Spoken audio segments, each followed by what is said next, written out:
Chapter 02. Kalem. Unti-unti kong dinilat ang mata ko dahil banibiyak sa sobrang sakit ang ulo ko. Inunat ko ang magkabila kong braso ngunit nabigla ako nang may masagi akong, mamay, katabi ako sa kama, FVCK, mabilis akong humarap dito sabay nanlaki ang mata ko, Ana, pabulong kong tanong. Halos hindi marining ang boses ko sa labis na gulat pagkakita sa aking sekretarya.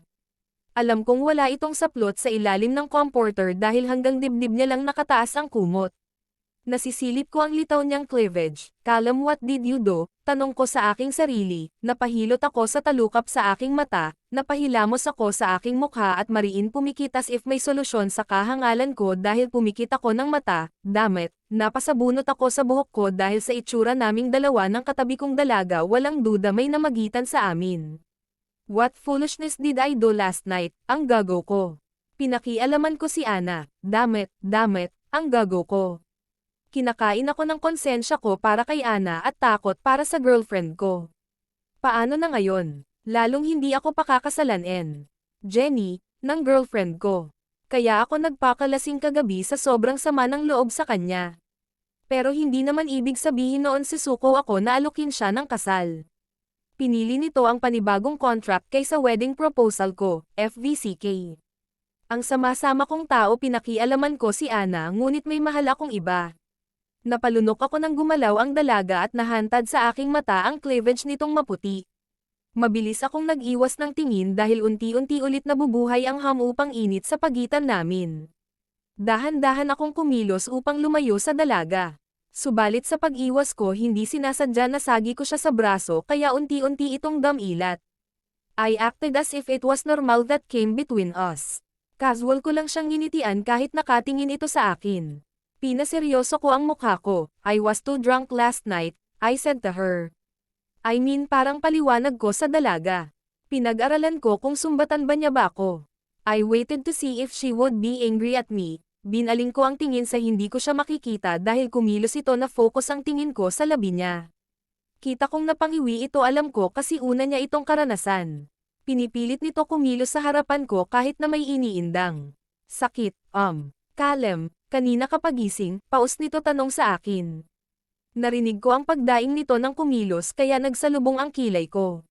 Bayolente akong napalunok bakit ang sexy pakinggan ng boses nito lalo na sa paraan ng pagbigkas niya sa pangalan ko. Anong oras na? Nagtanong si Ana. Ginalaw-galaw ko ang ulo ko upang maalis ang agyo sa utak ko. Tangha.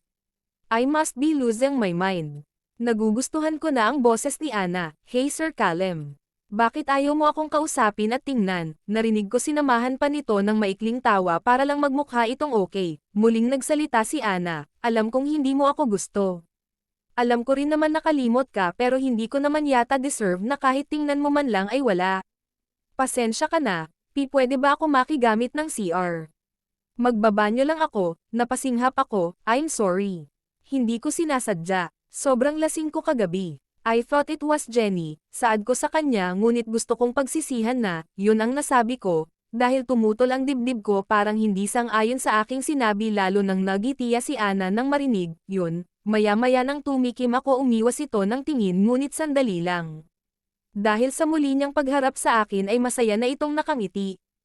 Fuck, ako pa ang nabigla sa sinabi nito. Para bang hindi ako masaya sa naging tugon niya sa akin. Ano ka ba, Sir Kalem? Hindi mo ako pinilit at ginasto nating dalawa ang nangyari. Kalma po bossing, okay lang. uuwi na ako, mag-half day na lang ako ng pasok sa office. Wika nito tipid pang ngumiti. Napatitig ako sa kanya. Hindi ko alam kung paniniwalaan ko ba ang sinabi nito sa akin. Sana walang magbago. Tipid itong ngumiti bago ulit ipagpatuloy ang sinasabi niya sa akin. Kalimutan na lang natin ang nangyari kagabi, Sir Kalem, dahil hindi mo naman ako pinilit. I'm okay. Ayos lang po ako, sir. Halos ayaw niyang lumabas sa bibig niya. Unti-unti itong bumangon ngunit bumalik ulit ng higa, alam ko dahil masakit ang katawan nito. Nakamasid lang ako sa kanya. Hindi kasi ito tumitingin sa akin. Napailing pa ako magtagumpay ito na bumangon at bumaba ng kama kahit nakabalatay sa mukha ang iniindang sakit. Nakahakbang na ito nang tumayo ako at nakatingin sa likuran nito. Bamantong hininga ako at pinulot ko ang boxer short ko at mabilis na sinuot.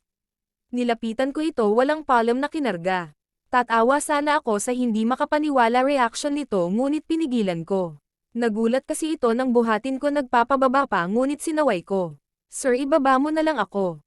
Kaya ko naman giit nito, I didn't listen to her. Instead I continued walking, muli itong kumontra kaya sinaman ko ito ng tingin upang ipakita manahimik na lang siya. Bakit kasi kailangan mo akong buhatin kaya ko naman ang sarili ko, ingay. Hindi ka na nga maayos lumakad lalaban ka pa, kasi sir ayaw ko lang mahulog ako sayo. Hirap na hindi mo ako kayang saluhin, dahil sa sinabi nito bumaba ang tingin ko sa mukha niya. Inirapan ako nito kumunat ang noo ko. Bakit ang sanggit mo? Sanggit na ba yun sa you? Arte mo naman Sir Calem. Wait, bakit ka nga pala nag-inom ng bongga kabagi? Ganon ka ba mag-celebrate kapag masaya? Tinaggihan ni Jenny ang alok kong kasal. Ha? Hindi makapaniwala na saad niya sa akin. Wala pa raw sa isip niya ang kasal dahil pumirma na siya ng new contract. Kaya ka nagpakalunod sa alak. Mahinang sabi ni Ana, because I love her. Sabi ko napansin kong nalukot ang mukha nito. Halata naman sir. Pero sa tingin mo Sir Calem, mahal ka ba ni Jenny? Of course mahal ako ng girlfriend ko. Sana sumagi sa isip ni Jenny kung gaano mo siya kamahal. Ang swerte kaya niya sa'yo. Ako rin naman, saad ko agad kay Ana, kaya pala, bulong pa nito ngunit wala akong balak na kamprontahin kung anong ibig niyang sabihin, dinala ko na sa CR.